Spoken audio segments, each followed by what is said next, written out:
algo na minha vida que foi me dedicar a divulgar a religião. Desde então, eu estimulo e enfatizo a importância das pessoas assumirem publicamente, onde quer que seja, a sua religião.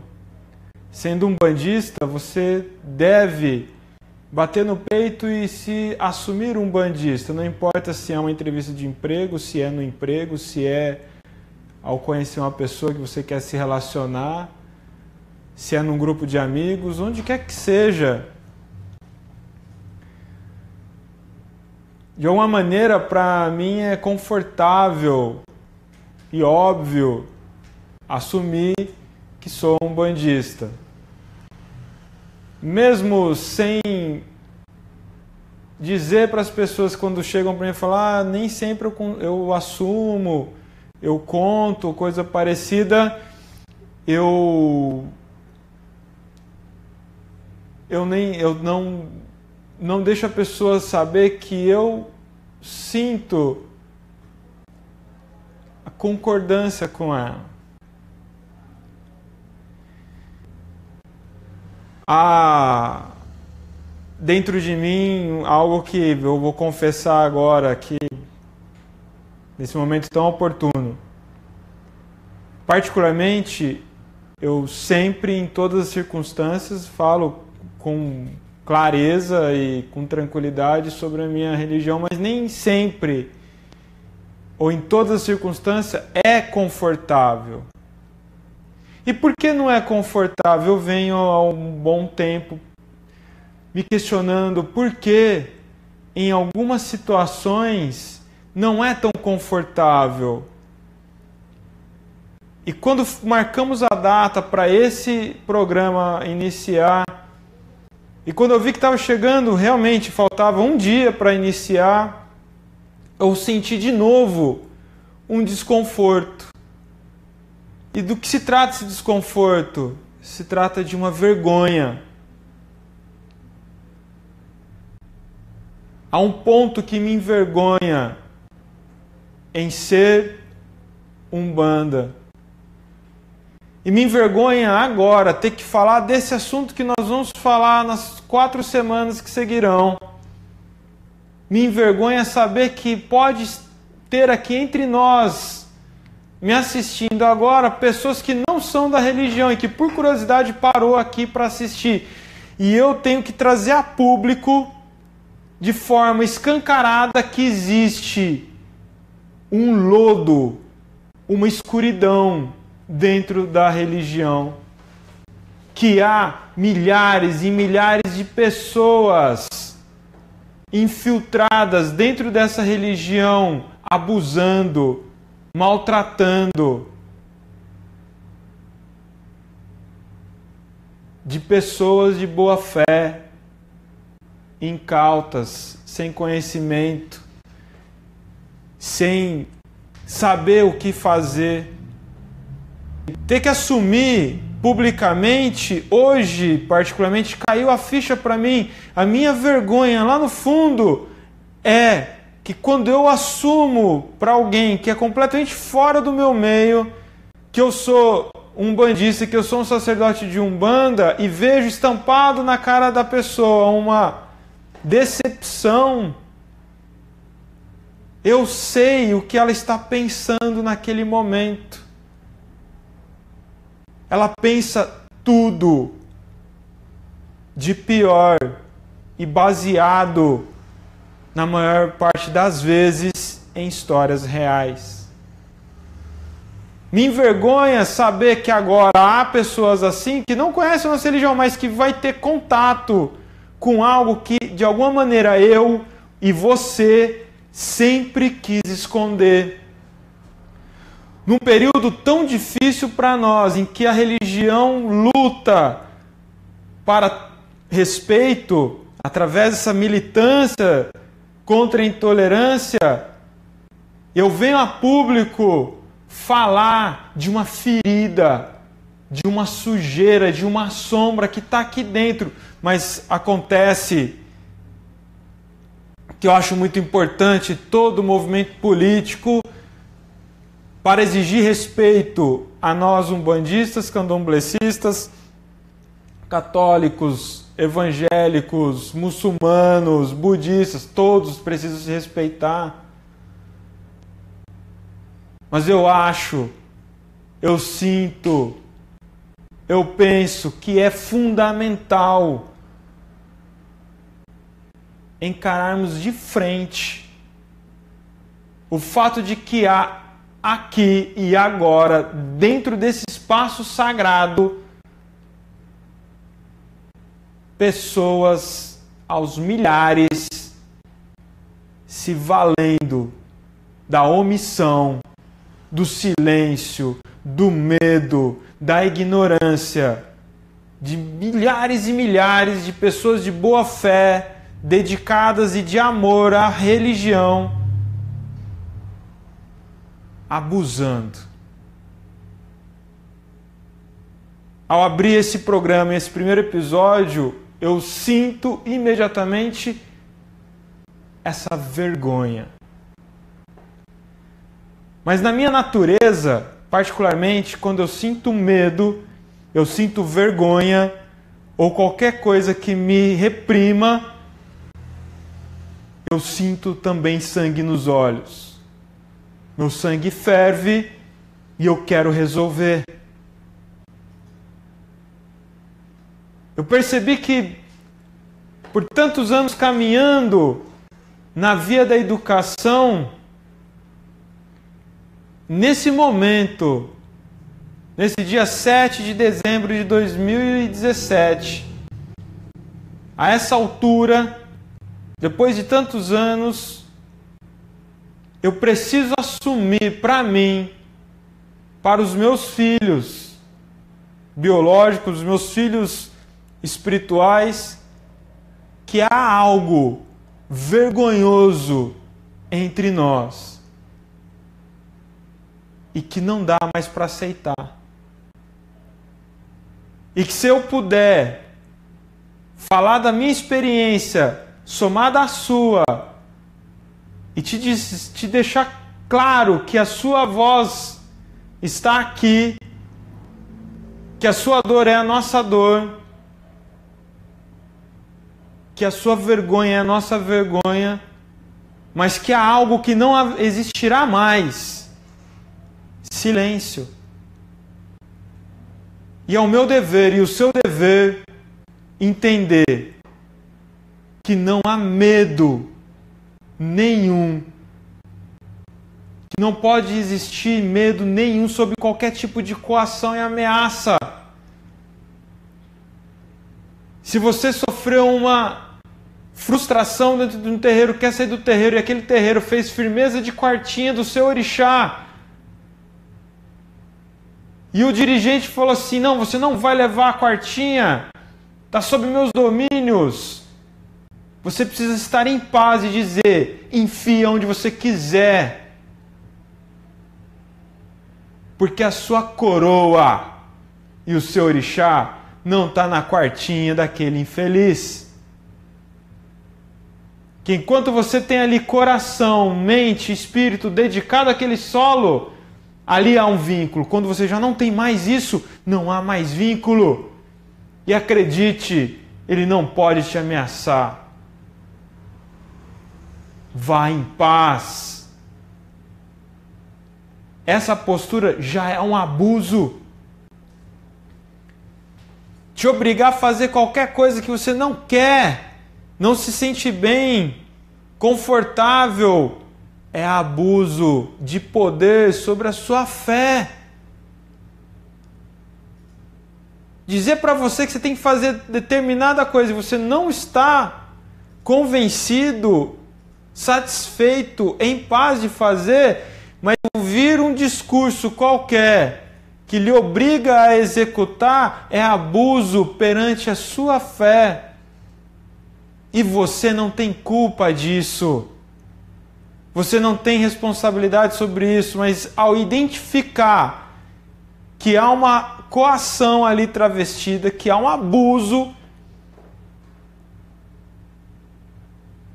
então você começa a ser corresponsável pelo que se desenvolve nesse ambiente, pela asa que se desenvolve nessa cobra,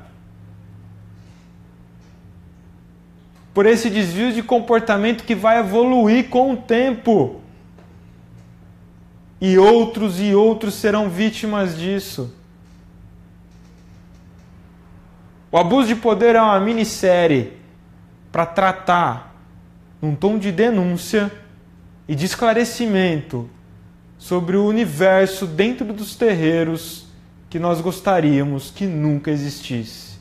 Sobre fatos, histórias e situações que acontecem o tempo todo. E é incrível sentir que parece que todos os umbandistas, algum dia, em algum momento, viveu uma história ruim.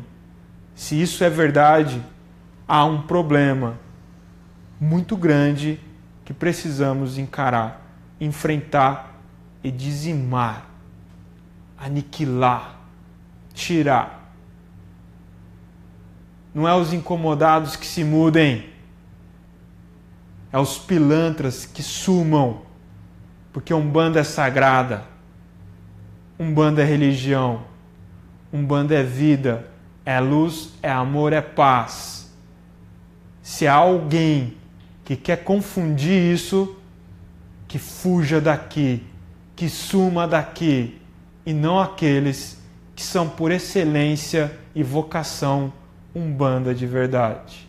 Eu sou Rodrigo Queiroz e estamos iniciando aqui o abuso de poder. Aproveite agora, se alguma coisa do que eu disse aqui faz sentido para você, enquanto nós passamos o nosso comercial, nosso intervalo, compartilhe na sua rede social, marque as pessoas que você acha que é importante assistir agora com nós e vamos dar sequência ao nosso primeiro episódio do Abuso de Poder.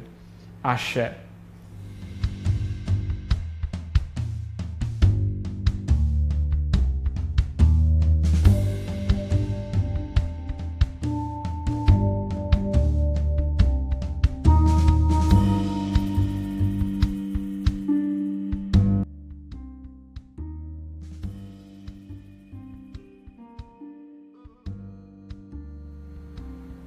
Estamos de volta com o nosso programa Abuso de Poder. Eu vou explicar um pouco para você do que se trata. Nós recebemos milhares de relatos ao longo desses anos e constantemente, quase que diariamente, algum novo relato nos chega, ou pedido de orientação, pessoas passando por situações no ambiente de terreiro, em que constatamos ali uma espécie de abuso sobre o outro. E há todo tipo de situação. Há situação de cambone com novatos, de veteranos com novatos, de médios mais velhos com médios mais novos, de sacerdote perante toda a comunidade do terreiro, e aí pessoas travestidas de entidades supostamente incorporadas e também jogando com a vida das pessoas. Há muitas coisas que acontecem, há muitos relatos e muitos tipos, há um degradê desesperador de níveis de situações que são inaceitáveis na relação humana, tão pouco aceitáveis no ambiente religioso. E aí você pode dizer, não, mas isso acontece em toda coletividade, em toda religião, em todo meio comunitário. Acontece. A gente sabe que existem padres pedófilos, mas qual é a proporção? Quantas histórias existem reais? Quantos são eles? Comparado ao corpo religioso. Quantos pastores são realmente pilantras? Quantos fazem o que fazem na crença que se estabelece de fato? Quantas pessoas no ambiente religioso, nas várias religiões que existem, podem agir de má fé, Mas acontece que, em se tratando de Umbanda, a sensação, para não dizer que é um fato, é que de 10 umbandistas, 10 passaram por uma experiência do tipo. Então há algo muito errado. E é revoltante essa mania brasileira de banalização do inaceitável. Quando você diz que isso existe em toda religião, então significa que está tudo bem.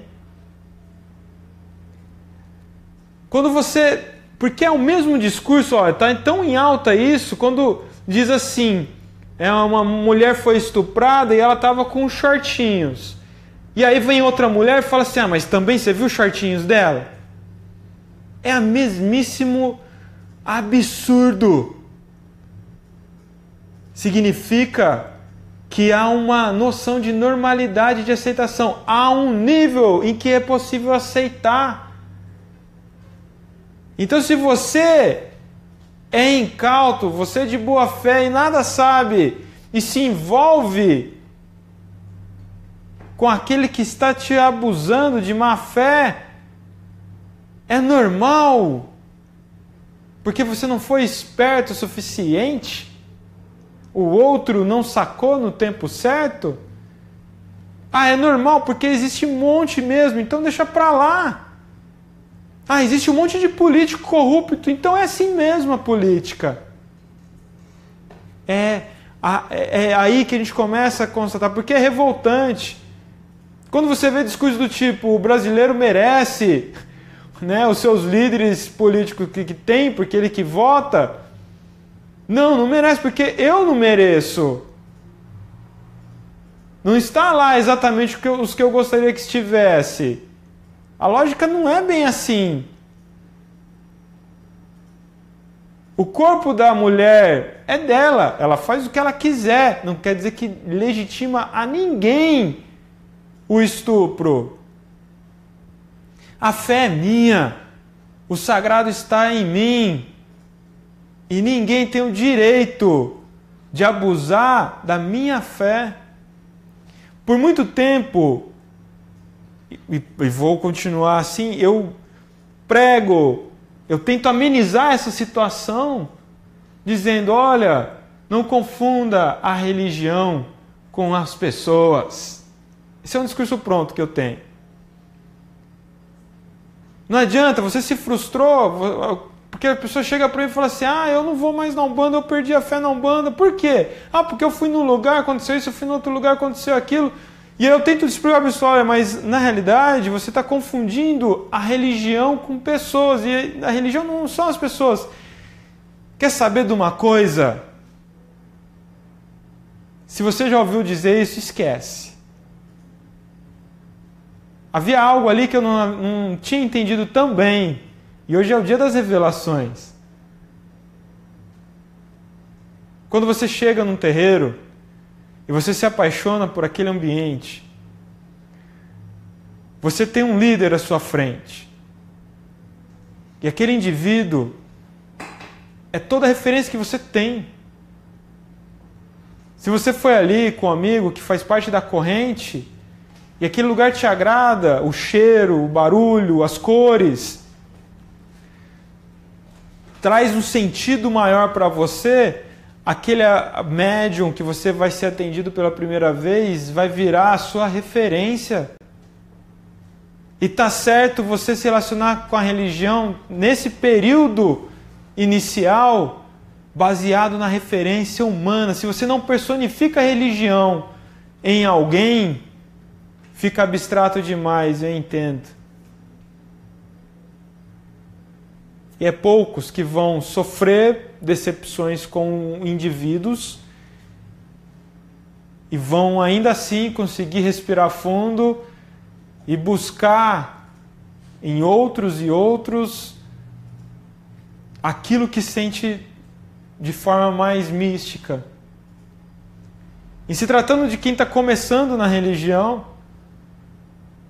a relação é toda na coisa, é toda no outro, no ambiente E é assim mesmo que tem que ser, não podia ser diferente. Por isso é assim organicamente. A religião também é um estabelecimento de uma relação de afeição, de afetos. São conexões. Imagine, de repente, você está numa nova religião, uma religião que anteriormente você tinha ouvido falar coisas estranhas dela, e daí você descobre que não é bem isso. E ali tem pessoas, tem uma comunidade, você vai estabelecer conexões. E é incrível isso. Então, se alguém abusa da sua fé,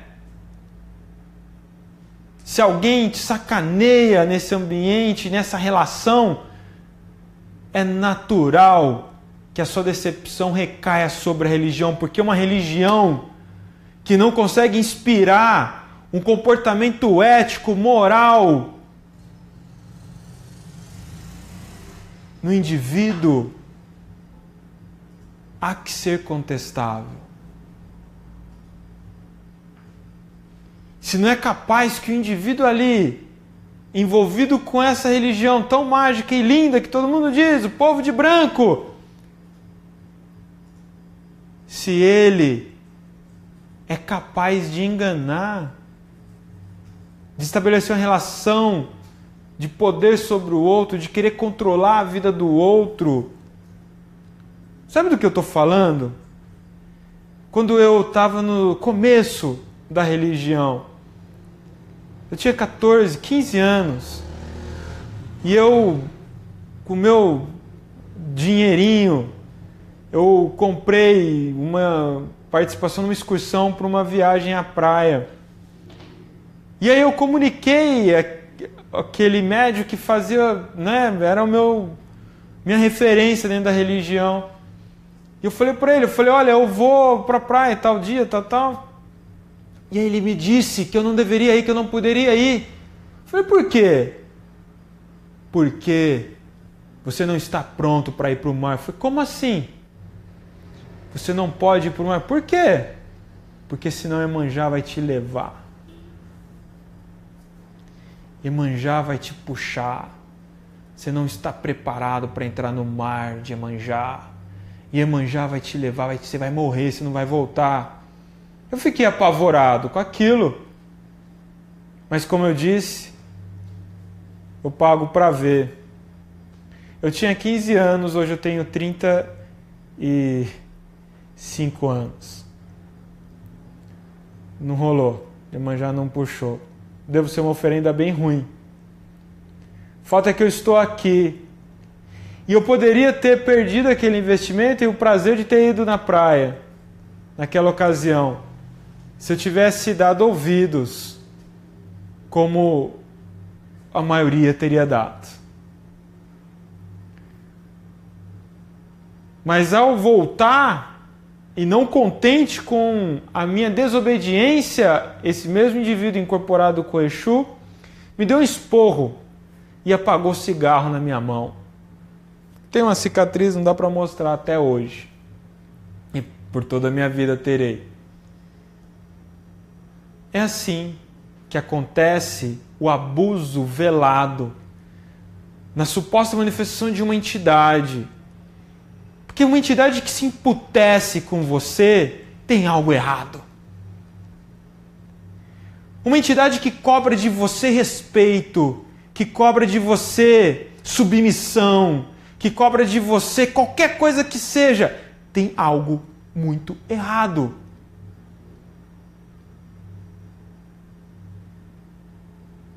É disso que eu estou falando. É isso que é abuso.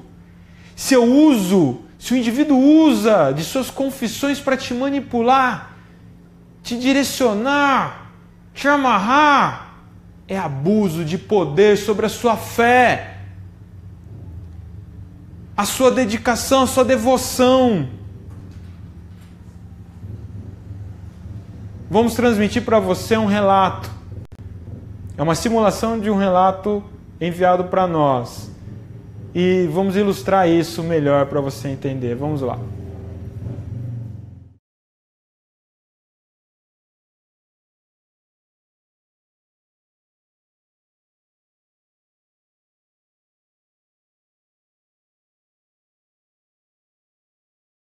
Então, no final de 2014, eu estava passando por uma situação pessoal difícil. E através de uma pessoa conhecida, eu comecei a fazer sessões de terapia com uma psicóloga. No início, ela me ajudou com psicologia, mas depois começou a me orientar de acordo com os que os guias falavam. Pois ela também era mãe de santo, e eu comecei a perceber que ela estava me manipulando, me prendendo. Quando eu conheci a EAD, através de uma aula do Mestre Comino no YouTube, e comecei a fazer os cursos, ela não gostou. Me disse que eu não podia misturar as egrégoras. E para me assustar, ela disse várias coisas que poderiam me acontecer. Então eu tive certeza de que alguma coisa não estava bem. Tomei coragem e disse que precisava de um tempo e que entraria em contato com ela em seguida. Fiz com delicadeza para não provocar revanche, pois tive medo. Ao todo, foram umas 20 sessões e custaram bastante dinheiro. Um tempo depois eu fui numa gira de Exu, a primeira vez que eu fui em um terreiro de Umbanda. Fui conversar porque eu sentia que as coisas estavam amarradas na minha vida, a energia não se movimentava. Pois bem, o Exu já sabia o que estava acontecendo. Já sabia dessa pessoa, já sabia de onde vinham as amarras. Ele me orientou como fazer para quebrar a ligação dessa pessoa comigo. Imagina, ela ainda estava me controlando à distância. A magia do Exu foi perfeita e imediata. E minha vida voltou a fluir a partir deste momento. Hoje, estou na primeira turma da jornada. Fiz teologia e mais 15 cursos na EAD e aprendi muito. Tive sorte de encontrar a EAD naquele momento, pois isso me deu certeza de que o que estava acontecendo era errado e me deu coragem para terminar com as sessões. Eu ainda quero dissertar sobre algumas questões e vamos dando continuidade a isso. Passamos agora um relato enviado para nós, uma simulação que nós fizemos a partir de um relato, uma experiência real, e é disso que nós estamos falando. Então imagine um caso como esse, que é muito comum, por sinal. Quando você vai a uma terapia, vai atrás de um profissional da psicologia e tudo que acontece ali dentro, né, tudo que você tem a dizer e interagir, é segredo absoluto, né? Você é proposto a você sigilo absoluto. A mesma maneira é quando você se consulta com uma entidade, você se relaciona com um médium, um sacerdote, com as suas intimidades. É o momento mais sagrado. Tudo ali é segredo absoluto. Nada pode sair daquele momento, entende isso? Nada pode vazar daquele momento. Não interessa para mais ninguém. E se tratando de uma relação com uma entidade, mesmo o médium participando daquilo, estando consciente naquele momento, não interessa a ele, não é da conta dele. E nem com o próprio indivíduo esse médium deve interagir sobre o assunto. Deve perguntar, usar, coisa parecida. Quando acontece esse tipo de manipulação, olha, meu guia está dizendo, há muitas coisas que me apavoram, mas isso é algo que me afeta profundamente. O meu guia está dizendo, o meu guia mandou dizer, o meu guia disse, mandou recado, fico louco. Porque não faz sentido, o meu guia disse. O meu guia mandou te dizer, por trás disso há uma intenção sistemática de manipulação. A não ser que seja algo de extrema clareza, específico, muito pontual. Se isso vira o hábito da relação entre esse médium e o indivíduo e o espírito, não há triângulo a ser feito. Porque a entidade ela tem dia e hora e local para se manifestar e falar por si mesma o que tem que ser dito a alguém que a segue, que a ela dedica uma devoção ou dedica uma fé. Não há nada que não possa esperar assim também.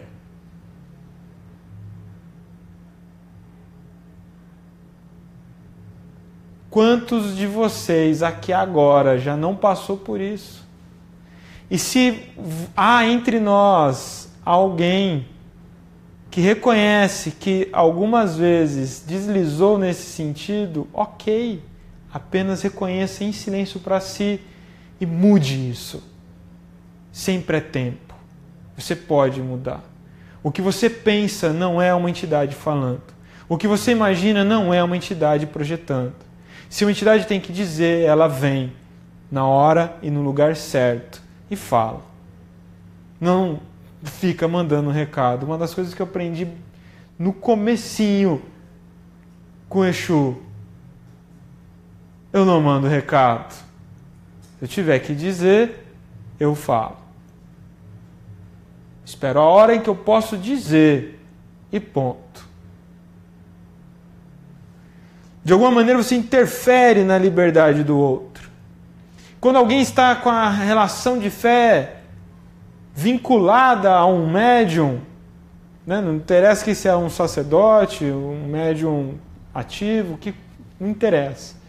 Aqui não interessa a hierarquia ainda, mas alguém estabeleceu uma relação de fé numa espiritualidade, na religião, e tem esse indivíduo como meio intermediário dessa relação que se mantém viva, e ele usa disso, então ele dá essa carteirada, meu guia mandou dizer, ele está manipulando o outro.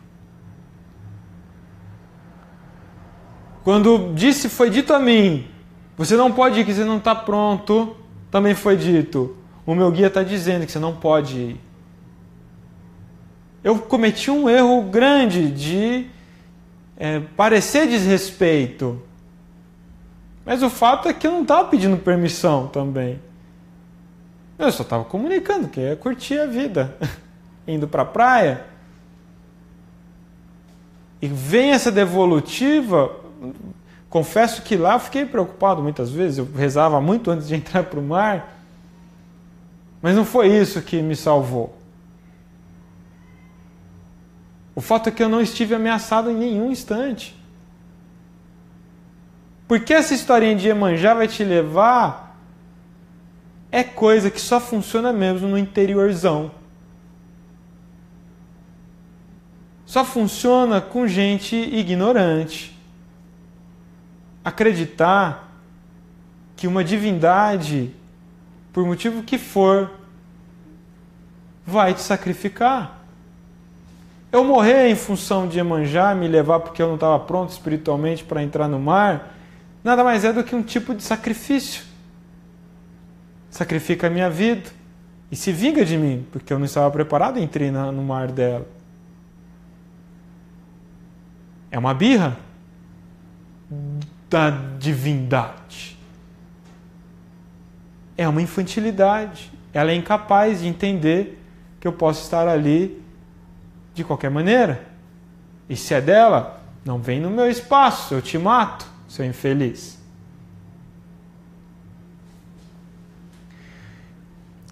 As motivações por trás são muitas. Há motivação desde econômica, que é o mais comum hoje em dia, então as pessoas manipulam as outras querendo tirar dela quantias, somas em dinheiro, até a motivação emocional. São indivíduos que têm dificuldade, não têm uma vida social, não têm relacionamentos verdadeiros, e vai se apegando, e aí é muito perverso. Ela vai se valendo da fé, da crença dela naquela espiritualidade que através dela se manifesta, vai usando esses discursos, vai emaranhando como uma aranha, envolve a sua presa numa cápsula de teia. Com esses discursinhos, com essas carteiradas e esses gatilhos mentais que vai aprisionando o indivíduo, ela encapsula na sua teia. Ela tem ali o interesse de ter poder sobre a vida do outro, de manipular e controlar o outro. Muitas vezes isso é doentio. E o que está por trás é uma motivação emocional, uma distorção dos relacionamentos. E esse indivíduo se vale da fé do outro.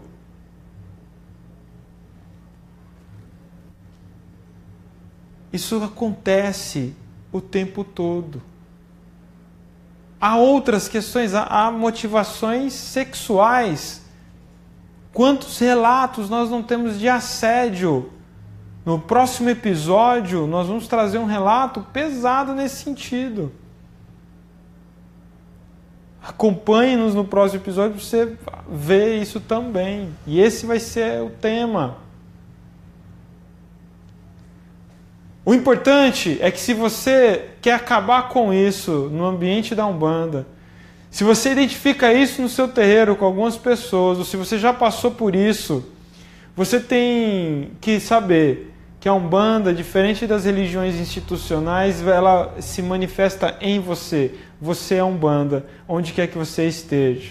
O terreiro é um ambiente que deveria ser um ambiente de acolhimento, de porto seguro àquela comunidade. Se há alguma coisa ali que não está dentro dos conformes de uma segurança espiritual, você tem o dever de se afastar, de denunciar, de resolver. As pessoas precisam saber que elas podem romper e não há problema nenhum. E se houver ameaça, é aí que ela não tem que ter medo mesmo. Porque qualquer tipo de ameaça verbal, ameaça espiritual, quantas pessoas já não passaram por uma situação do tipo Clara? Ficou decepcionado com o terreiro por algum motivo, quer sair do terreiro. Ao anunciar que vai sair do terreiro, vem dois tipos de carteirada. Uma, seus guias vão ficar aqui porque é daqui. Outra, possível, a sua vida vai ser desgraçada. Mas não vem no tom de ameaça, vem no tom de, esse é o último conselho, tá? Vou te dar uma dica, se eu fosse, você não fazia isso, porque a sua vida vai dar ruim. E aí a pessoa fica apavorada. Porque ela só não vai dar importância a isso se ela já está por aqui com tudo ali. Aquilo não faz mais nenhum sentido. Mas se você ainda pede licença, se você ainda tem o desejo de comunicar, de falar, olha, eu estou saindo porque eu não concordo com isso, olha, eu estou insatisfeito, estou saindo, enfim. Porque ainda existe um fio de respeito, ainda uma esperança. Porque do contrário, vira as costas, tchau. Isso aqui não faz sentido para mim, tchau. E o pervertido sabe disso.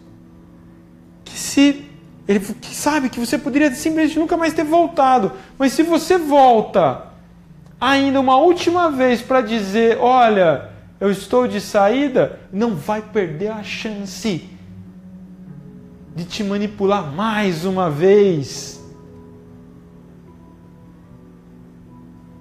E ao dizer que cuidado, sua vida vai dar para trás, vai desgraçar, é uma praga. Vem no tom de conselho, mas está jogando praga em você, está com ódio de você, está frustrado porque não conseguiu te manipular mais e te aprisionar ali. Você fala que os seus guias não vão te acompanhar, que os guias são da casa, é para te causar pavor. Porque se você é médium e ouve isso, você fica sem chão. Você sente um frio na espinha, você se imagina órfão. Se você parar para imaginar que alguma coisa pode fazer com que nunca mais os seus mestres espirituais se manifestem através de você, você enlouquece de medo, de pavor, porque não dá para imaginar uma vida sem se relacionar com os nossos mestres espirituais. Depois que você conhece o seu caboclo, depois que você conhece o seu preto velho, você conhece o seu Exu, você conhece o seu baiano, enfim, as entidades que trabalham na sua mediunidade. Depois que você estabelece essa relação consciente com eles, essa amizade, esse amor que se estabelece, pensar que porque você vai sair do terreiro, isso vai acabar com a relação, é desesperador. E o indivíduo sabe disso. Ele usa disso.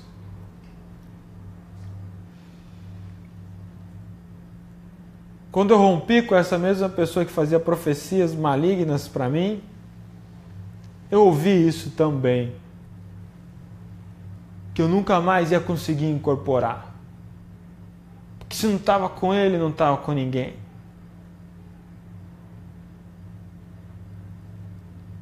É o fato. É que eu estou aqui. E foi a melhor coisa. A libertação daquela relação doentia de poder sobre o outro, de manipulação da vida do outro, de alguém que é frustrado com a vida, que é frustrado com as relações sociais que teve, é frustrado com a falta de uma socialização, com problemas psicológicos e emocionais que não foram tratados, cuidados e resolvidos ao longo do seu crescimento. Quando o indivíduo ele transporta isso na relação que ele acha que tem de soberania sobre alguém, em função da crença, da fé, da relação mediúnica, quando isso acontece,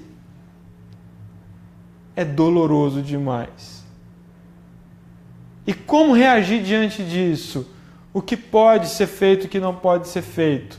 Depois do intervalo eu volto e encerramos com essa informação. Esse é o Abuso de Poder. Eu sou Rodrigo Queiroz. Essa é a Umbanda EAD. Compartilhe, participe, mande sua manifestação. Esse é apenas o primeiro episódio.